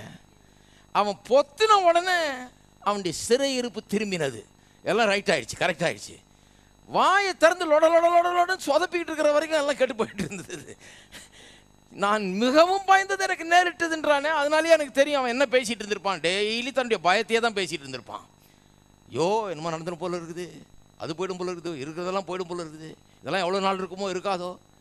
அதுக்குரிய பிரசங்கியாரெல்லாம் ஒரு வேளை இருந்திருப்பாங்கன்னு நம்ம தெரியல. அந்த காலத்தில் சொல்லியிருப்பாங்க, இதெல்லாம் இன்றைக்கு இருக்கும் நாளைக்கு போயிடும் அப்படின்னு எல்லாம் சொல்கிற ஆளுகளும் இருப்பாங்க. ஒரு பேலன்ஸ்டாக பார்க்கணும் பாருங்கள். இன்றைக்கி அந்த மாதிரி இருக்காங்க, இன்றைக்கி இருக்கும் நாளைக்கு போயிடும் அப்படிங்கிறது. ஆனால் வேதம் நிலையான செல்வத்தை பற்றிலாம் பேசுது, அதெல்லாம் எடுக்கிறது இல்லை அவங்க. அப்போ பாருங்கள், நல்லா கவனிங்க. கர்த்தர் நல்லவர்ங்கிறது ரொம்ப முக்கியமாக இருக்குது. ஏன்னா இப்போ வார்த்தை தான் இருக்குது நம்புறதுக்கு. இவர் நல்லவராக இருந்தால் இவர் வார்த்தையை நம்பலாம், இவர் மோசமானவராக இருந்தால் இவர் வார்த்தையே பெரிய சந்தேகமாக ஆயிடும். ஆகவே கர்த்தர் எப்படிப்பட்டவர்ங்கிறத நாம் விசுவாசிக்கிறோம். கர்த்தரை பற்றி நம்முடைய வியூ என்ன, அவர் எப்படிப்பட்ட ஒரு கேரக்டர், அவருடைய பண்புகள் என்ன, அவருடைய குணாதிசயம் என்ன, அவர் எப்படிப்பட்ட தேவன், நல்ல தேவனா கெட்ட தேவனா, நல்லது செய்கிறவரா கெட்டது செய்கிறவரா. அதான் பாருங்கள், ஒரு பெரிய ஏரோப்ளேன்லாம் நிறுத்தி இப்போ ரிப்பேர் பண்ணுற அந்த ஹேங்கரில் எழுதி போட்டிருக்காங்க பாருங்கள். இங்கே நடக்கிற அசம்பாவிதங்கள், அதாவது சூறாவளி காற்றுகள், வெள்ளங்கள், புயல்கள்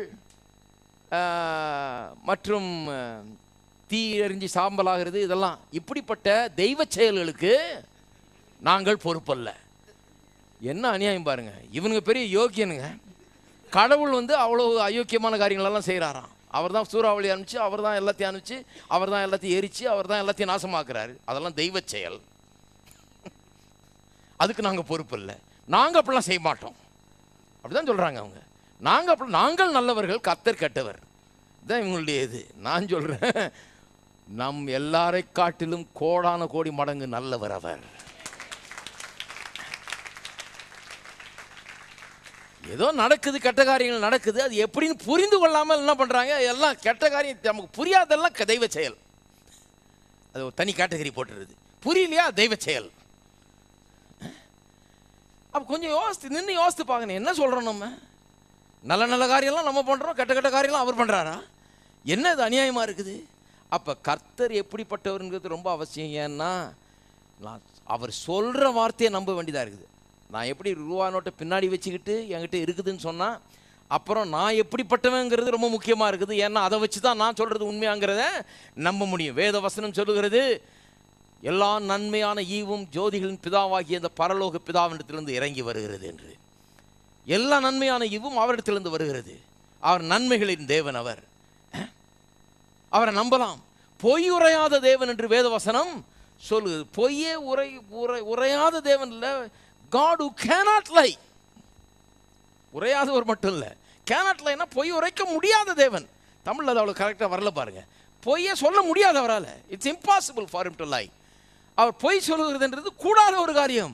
அப்படிப்பட்ட ஒரு தேவன் வாயிலிருந்து வந்தால் அது உண்மைதான், அது சத்தியம்தான், அதில் பொய் என்று கிடையவே கிடையாது. ஹலோ, அப்ப தேவன் எப்படிப்பட்டவர், அவருடைய வார்த்தை எவ்வளவு உண்மை உள்ளதாக இருக்கிறது, அவருடைய வாக்கு தத்தங்கள் எவ்வளவு அருமையானதாக இருக்கிறது என்பதை அறிந்து கொள்வது மிகவும் அவசியமாக இருக்கிறது.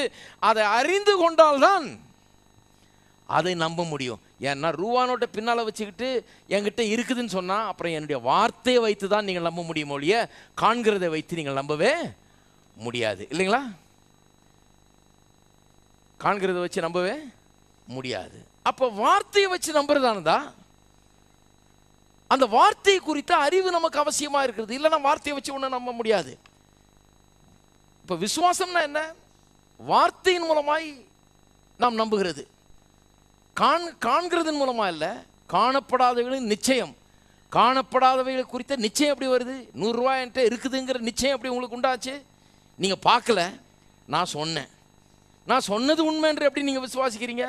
நான் நல்லவன்றது நம்புறதுனால அப்படி விசுவாசிக்கிறீங்க. நான் மோசமானவன் நினைச்சிங்கன்னா விசுவாசிக்க மாட்டீர்கள்.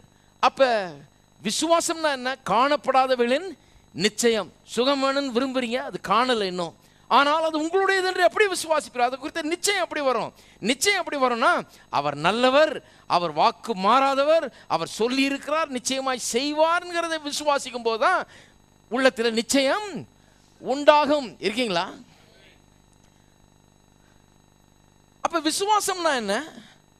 கர்த்தரை அறிந்து கொண்டு, கர்த்தரோட ஐக்கியத்தில் வாழ்ந்து, கர்த்தரை நல்லா புரிந்து கொண்டு, அவருடைய வார்த்தைகளை அதன் மூலமாக சுத்தமாக விசுவாசிக்கிறது. கிளீனா சூழ்நிலை எதுவாக இருந்தாலும் சரி, அவர் சொல்லி இருக்கிறார், அவர் சொல்லி இருக்கிறபடினால நிச்சயமாக அது நடக்கும் என்று விசுவாசிக்கிறது தான் விசுவாசம். அப்படிதான் விசுவாசமானது காணப்படாதவைகளின் நிச்சயமாக இருக்குது. காணல அந்த 100 ரூபா நோட்டு இருந்தால் கூட நிச்சயம் உங்களுக்கு உண்டாயிடுச்சு.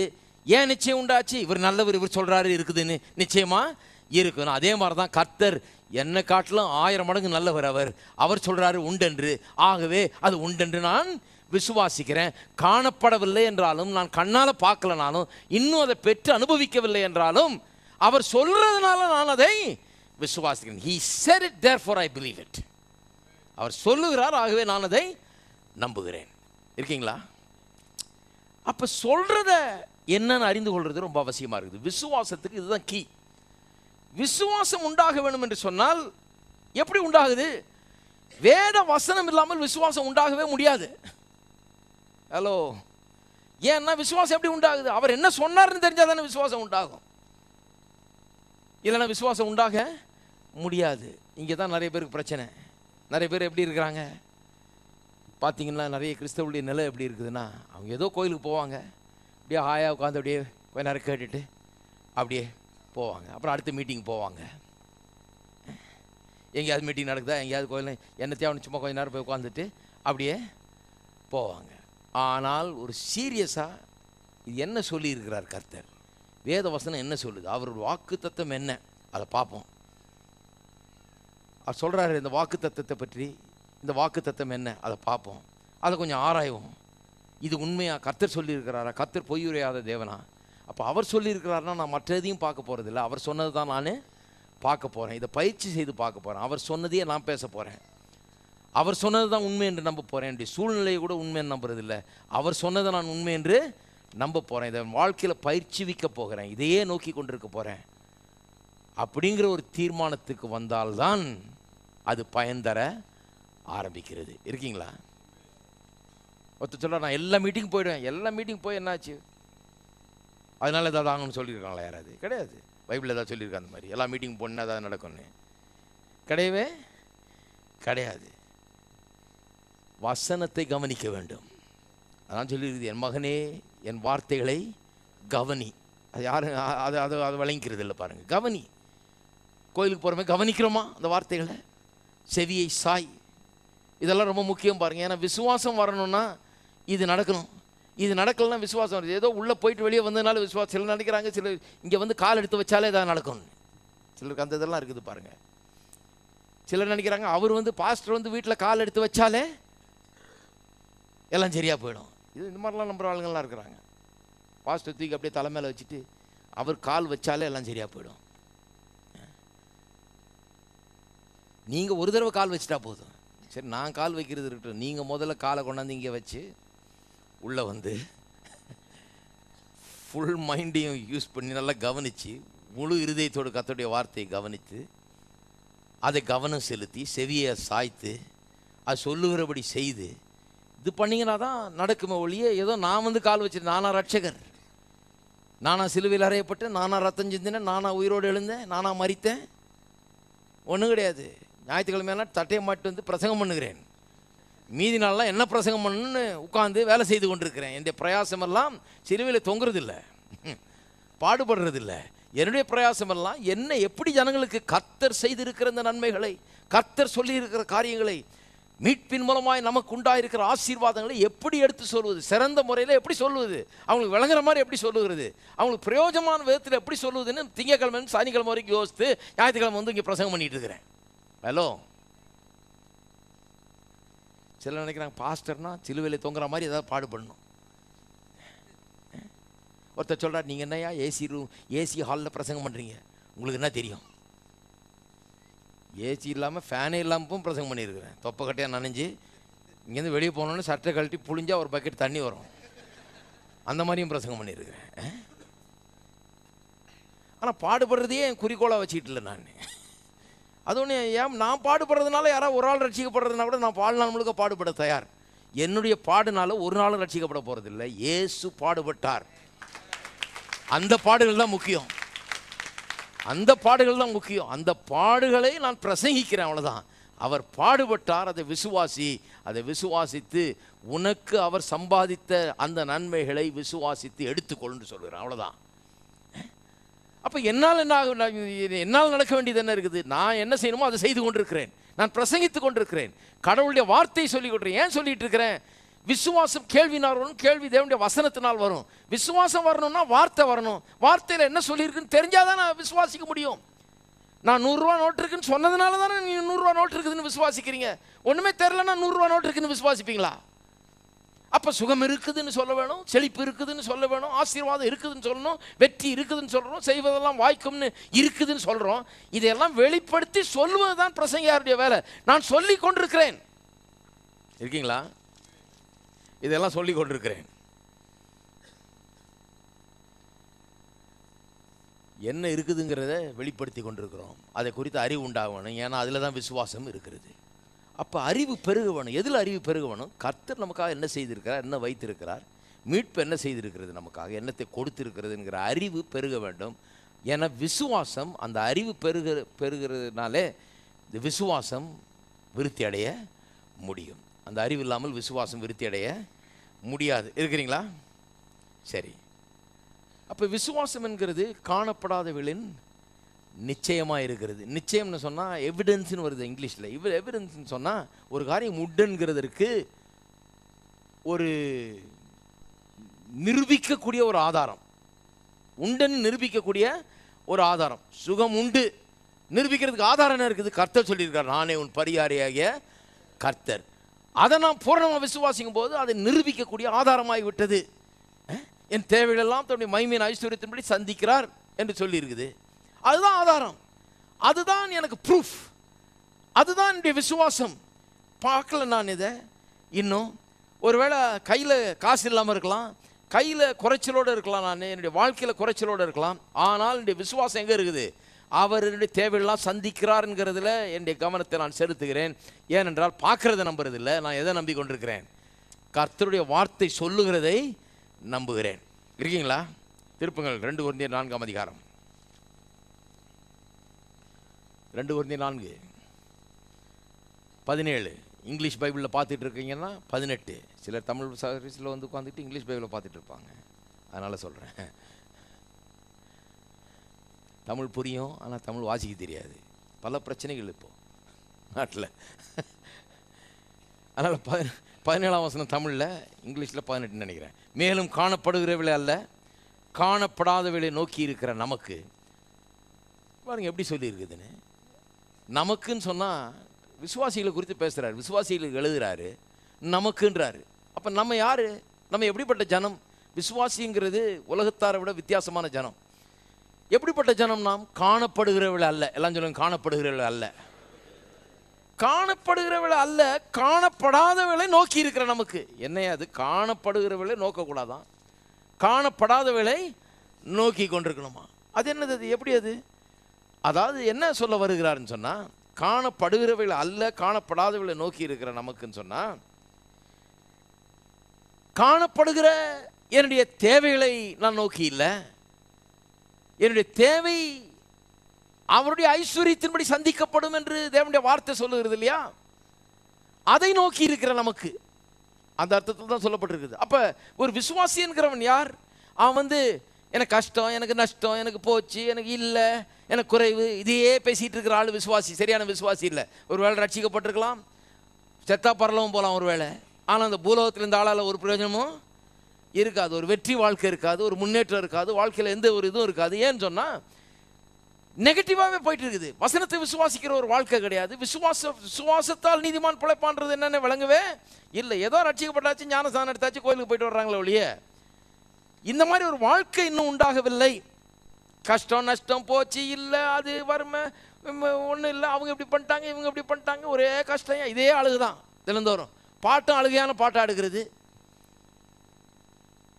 பிரசங்கம் அழுகு பிரசங்கம் கேட்கறது.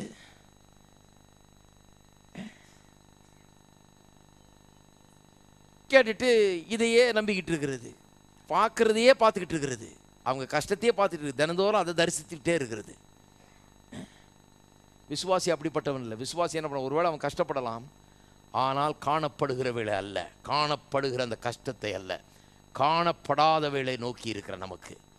அவன் கஷ்டத்தின் மத்தியில் இருந்தாலும் எதை நோக்கி கொண்டிருக்கிறான்? என் தேவனுடைய குறைவுகள் எல்லாம் நிறைவாக்குவார் என்பதை நோக்கி கொண்டிருக்கிறான். கவனமெல்லாம் அங்கே இருக்குது. அதனால தான் பவுலப்பன் சொல்கிறார், நான் வாழ்ந்திருக்கும் தாழ்ந்திருக்கும் எல்லாம் தெரியும், எனக்கு போதிக்கப்பட்டிருக்கிறேன்றார். போதிக்கப்பட்டிருக்கிறேன்னு என்ன அர்த்தம்? தாழ்ந்திருக்கும் போதிக்க ஒருத்தர் சொல்கிறாரு, அதுவும் தெரியணியா? ஒரு ட்ரைனிங் மாதிரி கொடுக்கணும். அது என்ன பெரிய ட்ரைனிங்? இப்போ பிச்சை எடுக்கிற ஆள்லாம் ட்ரைனிங் எடுத்துகிட்டு வந்தாங்க, இதுக்கு ஒன்று ட்ரைனிங். இவர் சொல்கிறது வேறங்க. இவர் என்ன சொல்கிறார்? போதிக்கப்பட்டிருக்கிறேன்னா கஷ்ட நேரத்தில் எப்படி நடந்து கொள்ள வேணும் என்று எனக்கு போதிக்கப்பட்டிருக்கிறது. கஷ்டம் இருக்கலாம், ஆனால் அந்த கஷ்டத்தை பார்க்கக்கூடாது. நான் எதை பார்க்க வேணும்? கர்த்தர் ரெண்டு தேவையெல்லாம் சந்திக்கிற தேவன், எனக்கு குறைவில்லை, அவரின் மெய்ப்பராக இருக்கிறார், நான் தாழ்ச்சி அடையவில்லை, தாழ்ச்சி அடையேன் என்கிறதை நோக்கி பார்க்கிற ஒரு போதனை எனக்கு கொடுக்கப்பட்டிருக்கிறது. அப்படிதான் சொல்றாரு. அப்படி போதிக்கப்பட்டிருக்கிறேன். அதனால தான் பாருங்க, ஊரெல்லாம் போய் அவர் தன் கஷ்டத்தை சொல்லிட்டு வர்றதில்லை. அவர் ஜெயிலில் இருந்துக்கிட்டு அவங்களுக்கு எழுதுகிறார், என் தேவன் உங்களுடைய குறைவெல்லாம் தம்முடைய மகிமையின் ஐஸ்வர்யத்தின்படி சந்திக்கிறார். நம்ம ஆளுங்களை ஜெயிலில் போட்டால் என்ன எழுதுவாங்க? பிரதர் நல்லா உபவாசம் பண்ணி ஜெபம் பண்ணுங்க, தயவு செய்து என்ன மறந்துடாதீங்க, முழு இரவு ஜெபத்தை கூட்டுங்க, முழு நாள் ஜெபத்தை கூட்டுங்க, கண்ணீரோடு எனக்காக இந்த மாதிரி லெட்டர் தான் வரும். இவர் ஜெயிலிருந்து எழுதுகிறார், என் தேவன் உங்கள் குலாம் தம்முடைய மகிமையின் ஐஸ்வர்யத்தின்படி நிறைவாக்குவார். அந்த அதிகாரத்தை வாசித்து பாருங்க, பிலிப்பியர் 4ஆம் அதிகாரத்தை வாசித்து கொஞ்சம் வசனம் முன்னால் வாசித்தீங்கன்னா சொல்றாரு, என்னை பலப்படுத்துகிற கிறிஸ்துவனால எனக்கு எல்லாவற்றையும் செய்ய எனக்கு பலன் உண்டு. எனக்கு வாழ்ந்திருக்கவும் தெரியும், தாழ்ந்திருக்கவும் தெரியும், குறைவுபடவும் தெரியும், நிறைவா இருக்கவும் தெரியும், எல்லாத்தையும் நான் போதிக்கப்பட்டிருக்கிறேன். இதன் மத்தியில் எப்படி இருக்கு? ஜெயிலில் இருக்கும்போது எப்படி இருக்கணும்னு எனக்கு போதிக்கப்பட்டிருக்கிறது. எப்படி இருக்கணும்? தான் சொன்னேன் இல்லையா, வாயை பொத்துன உடனே எல்லாம் டபுளாக வந்தது. இப்போ என்ன பேசணும், எப்படி இருக்கணும், குறைவின் மத்தியில் எப்படி குறைவை பேசிகிட்டு இருக்கக்கூடாது, இதையே சொல்லி அழுதுட்டு இருக்கக்கூடாது, இதே நெகட்டிவ் காரியங்களை பேசிகிட்டு இருக்கக்கூடாது. இதுதான் போதனை. இதுக்கு தாங்க போதனை தேவை. குறைவின் மத்தியில் குறைவோடு வாழ்கிறதுக்கு ஒரு பெரிய டீச்சிங் இருக்குதா? அது இருக்குமானால் இப்படிப்பட்ட போதனை தான். குறைவிலே வாழ்கிறதுக்கு தான் நம்ம ஆளுங்கள்லாம் எக்ஸ்பர்ட் ஆகிட்டாங்களே. அரை வயிற்று கஞ்சி அண்ட ஒரு குடிசைன்றதில் நம்ம எல்லாம் எக்ஸ்பர்ட் ஆகிட்டு இருக்கிறோம். அதுக்கு ஒரு பெரிய போதனை. காலேஜுக்காக போயிட்டு படிச்சுட்டு வந்தாங்க இப்படி இருக்கிறதுக்கு கிடையாது. ஆனால் அதன் மத்தியில் அப்படி கஷ்டப்படுகிற வேலையில் அதிலிருந்து வெளியே வர்ற அளவுக்கு நான் எப்படி வாழ வேண்டும், எப்படி விசுவாசிக்க வேணுன்றதுக்கு போதனை தேவை. இல்லைங்களா? இருக்கீங்களா? ஆமேன்னு சொல்லுங்க, இல்லை ஓ மீன் சொல்லுங்க, ஏதாவது ஒன்று சொல்லுங்க. இருக்கிறீங்கன்னு தெரிஞ்சா போதும்.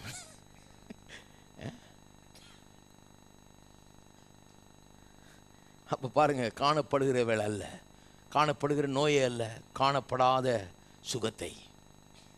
படுத்த படுக்கையாக இருக்கிறவன் காணப்படுகிற அதே அல்ல, எதை நோக்கி கொண்டிருக்கிறான்? தான் எழுந்து நடக்கிறதை, போகிறதை, வருகிறதை, வேலை செய்கிறது, நன்றாய் இருக்கிறதை, வாழ்கிறதை, சாகும்படியாக ஒப்பு கொடுக்கப்பட்டவன் எதை பார்த்து கொண்டிருக்கிறான்? நான் வாழ்வேன் என்கிறதை பார்த்து கொண்டிருக்கிறான். காணப்படுகிறவைகள் அல்ல, காணப்படுகிற கஷ்டத்தை அல்ல, குறைவை அல்ல, நோயை அல்ல, இல்லாமை அல்ல, வறுமை அல்ல, காணப்படாதவைகளை, இன்னும் கையில் கிடைக்காதவைகளை, தேவனுடைய வார்த்தை வாக்கு தத்தம் பண்ணுகிறவைகளை நோக்கி இருக்கிற நமக்கு இருக்கீங்களா? 2 கொரிந்தியர் 5ஆம் அதிகாரத்துக்கு அடுத்த அதிகாரம். இப்போ 4ஆம் அதிகாரத்திலிருந்து வாசித்தேன். அடுத்த அதிகாரம் பாருங்க. நாம் தரிசித்து நடவாமல் விசுவாசித்து நடக்க. தரிசித்துனா கண்ணால் பார்த்து இல்லையா? நடவாமல் விசுவாசித்து நடக்கிறோம். தரிசித்து நடவாமல்னா அதே தான் சொல்கிறாரு. கண்ணில் பார்த்து நான் நடக்கிறது இல்லை. எவ்வளோ கஷ்டம், எவ்வளோ இல்லை, எவ்வளோ போச்சு, எவ்வளோ இது, அதை பார்த்து நடக்கிறது இல்லை. கர்த்தர் என்ன சொல்கிறாருங்கிறதை பார்த்து நடக்கிறோம். விசுவாசிகள் வித்தியாசமானவர்கள். அவங்க பார்த்து இந்த வேதனையை சொல்லி இந்த பிரச்சனையை பேசி அப்படி நடக்கிறவர்கள். தரிசித்து நடவாமல் விசுவாசித்து நடக்கிறோம். விசுவாசித்து நடக்கணும்னா வசனம் என்ன சொல்லுதுன்னு தெரியணும். உங்களுடைய வாழ்க்கையின் பொருளாதாரம், உங்களுடைய கையின் பிரயாசம், உங்களுடைய குடும்பம், உங்களுடைய ஆவிக்குரிய வாழ்க்கை, மனதில் இருக்கிற சமாதானம் மற்றும் நீங்கள் செய்கிற எல்லாவற்றையும் குறித்தும் கர்த்தருடைய வார்த்தை என்ன சொல்லுகிறது என்பதை எடுத்து அதை பார்த்து அதன் அடிப்படையிலே வாழ்வது, அதன் அடிப்படையில் சிந்திப்பது, அதன் அடிப்படையில் பேசுவது, அதுதான் விசுவாசித்து வாழ்கிற ஒரு வாழ்க்கை. இருக்கீங்களா? அப்போ வசனம் எவ்வளோ முக்கியமாக இருக்குதுன்னு பாருங்கள். இதுக்கு இன்னொரு வசனத்துக்கு திருப்புங்கள். நீதிமொழிகள் 4ஆம் அதிகாரம். இதோடு முடிப்போம். நீதிமொழிகள் 4:20. நிறைய கேட்டிருக்கிறோம். இது திருப்பியும் ஒரு தடவை பாருங்கள். ஏன்னா நிறைய கேட்டிருக்கிறோன்ற அந்த இது வந்துடுச்சுனாலே அப்புறம் கேட்க மாட்டோம். நிறைய பேருக்கு அது நிறைய கேட்டிருக்கேன் நான். நீதிமொழிகள்னால அது நிறைய தெரியும். நிறைய எங்கே தெரியும். நான் ஒரு தடவை போகும்போதும் இது வரைக்கும் கேட்டதே இல்லைன்றது மாதிரி யோசித்துக்கிறது நான். ஏன்னா அப்போ தான் புதுசாக தான் கற்றுக்க முடியும். நல்ல கவனிங்க. என் மகனே, என் வார்த்தைகளை கவனி. ஏன் வார்த்தைகளை கவனிக்க சொல்கிறாரு? என் வசனங்களுக்கு உன் செவியை சாய். ஏன் கவனிங்கிறாரு? செவியை சாய் என்றார். அடுத்தது பாருங்கள், அதை விட பெரியது. அவைகள் உன் கண்களை விட்டு பிரியாதிருப்பதாக. நான் சொல்லுகிறேன், faith sees the answer. விசுவாசம் என்பது பதிலை காணக்கூடிய ஒரு சக்தி அதில் இருக்கிறது. எப்படின்னு சொன்னால், பிரச்சனையின் மத்தியில் இருக்கிறோம், ஆனால் பதிலை கண்டு கொண்டிருக்கிறோம். எப்படி காண்கிறோம் பதிலை? எப்படி விசுவாசம் பதிலை காண்கிறது? வசனத்தை முன்னால் வைக்கிறதுனால பதில் கண்ணுக்கு முன்னால் தெரிகிறது. கண்களை விட்டு பிரியாது இருப்பதாக இப்படியே வச்சிட்டு இருக்கிறது இல்லை. எங்கே போய் என்ன செய்து கொண்டு எண்ணத்தில் ஈடுபட்டு கொண்டிருந்தாலும் நம்முடைய கண்கள், அதன் கவனம் நமக்கு இருக்கிற பிரச்சனையின் பேரில் இல்லாமல், நம்முடைய கண்கள் நமக்கு அறிந்த வாக்கு தத்தங்களின் பேரில் நம்முடைய பிரச்சனை குறித்து தேவன் என்ன சொல்லி இருக்கிறார், அந்த வாக்கு தத்தங்கள், அதற்கு எப்படி பதில் என்று தேவன் என்ன சொல்கிறார். வசனமெல்லாம் பதிலால் நிறைந்திருக்கிறது இல்லைங்களா? அதனால தான் சொல்கிறது, ஜபம் கூட சும்மா உங்கள் ஜபத்தை பண்ணிட்டு இருக்கக்கூடாது, வசனத்தை ஜபமாக பண்ணுங்க. அப்படி பண்ணிங்கன்னா ஜபமே வித்தியாசமானதாக இருக்கும். ஜபம் பதிலே பேசுகிற ஜபமாக இருக்கும். சில ஜபம் பிரச்சனையே பேசுகிற ஜபமாக இருக்குது. அவங்க நினைக்கிறாங்க நிறைய பிரச்சனையை கொட்டினா நிறைய ஜபம்னு நினைக்கிறாங்க. கிடையாது. ஜபங்கிறது கர்த்தருடைய வார்த்தையை, கர்த்தாவே இப்படி சொன்னீரே அது நிறைவேற்றுன்னு சொல்கிறது தான் ஜபம். அப்போ பாருங்கள், பதிலை காண முடிகிறது. பதிலை எப்படி காண்கிறோம்? எப்படி கண்களுக்கு முன்னால் பதிலை வைக்க முடிகிறது? பதிலை எப்படி வைக்கிறோம்னா வசனத்தை முன்னால் வைக்கிறதுனால கண்களுக்கு முன்னால் பதிலை வைக்க முடிகிறது. வியாதியாக இருக்கிறவனுக்கு பதில் என்ன? சுகம். கஷ்டப்படுகிறவனுக்கு, வாழ்க்கையில் பொருளாதாரத்திலே கஷ்டப்படுகிறவனுக்கு பதில் என்ன? செழிப்பு. வேலை இல்லாதவனுக்கு பதில் என்ன? வேலை. எழுந்து நடக்க முடியாதவனுக்கு பதில் என்ன? நடந்து வேலை செய்வது. இப்படி பதில் என்ன? அந்த பதிலை முன்னால் கண்களை விட்டு பிரியாதிருப்பதாக. கவனி, செவியை சாய், கண்களை விட்டு பிரியாதிருப்பதாக. அடுத்த வசனம் பாருங்க. அவைகளை கண்டுபிடிக்கிறவர்களுக்கு அவைகள் ஜீவனும் அவர்கள் உடலுக்கெல்லாம் ஆரோக்கியமா. இங்கே ஹீலிங்கை சொல்லி இருக்குது, ஆனால் எல்லாத்துக்கும் அது பொருந்தும். இதை கவனித்து இதுக்கு செவியை சாய்த்து கண்களுக்கு முன்னால் வைத்தால் அது உடலுக்கு ஆரோக்கியம் மட்டுமல்ல, எல்லா விதத்திலும் எதை வச்சு முன்னால் வச்சு அதை பார்த்து கொண்டே இருக்கிறீங்களோ அது அப்படியே நிஜமாகும் உங்களுடைய வாழ்க்கையில். ஆமென். எழுந்து நிற்போம். அடுத்த வாரம் தொடருவோம்.